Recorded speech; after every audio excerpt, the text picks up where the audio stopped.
السلام علیکم ناظرین، آپ دیکھ رہے ہیں نیشنل نیوز HD۔ میں ہوں محمد ارسلان اور نظر ڈالتے ہیں آج کی اہم خبروں پر۔ شامل کرتے ہیں لودھرا سے ہمارے رپورٹر راؤ محمد عاطف حسین کی رپورٹ کے مطابق موضع قادر پور شریف میں حاجی محمد صدیق ڈھول کے پوتے اور محمد سعید ڈھول کے بیٹے ملک محمد اشرف گم کے بھانجے حاجی محمد ندیم اور محمد خان ڈھول کی دعوت ولیمہ میں تمام رشتہ داروں اور دوست احباب کی بھرپور شرکت، جس میں مہمان خصوصی خواجہ صلاح الدین اکبر صاحب، MNA خواجہ شہراز محمود صاحب، پیر سید غلام یاسین صاحب شاہ بخاری، خواجہ محمد صاحب، خواجہ محبوب عالم صاحب، خواجہ جمال صاحب،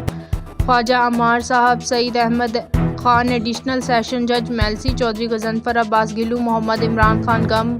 ملک اشفاق احمد، نواز خان گم، علی شیر خان گم،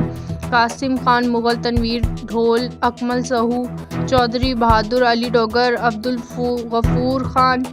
مغل، اظہر خان مغل، محمد آصف ڈھول، محمد کاشف ڈھول، محمد اعظم گمب، عمر دراز ڈھول۔ جرنلسٹ فیڈریشن کے ڈسٹرکٹ صدر لودھرا محمد اشفاق نے دولہا حاجی محمد ندیم اور محمد خان کو مبارکباد پیش کی اور نیک خواہشات کا اظہار کیا۔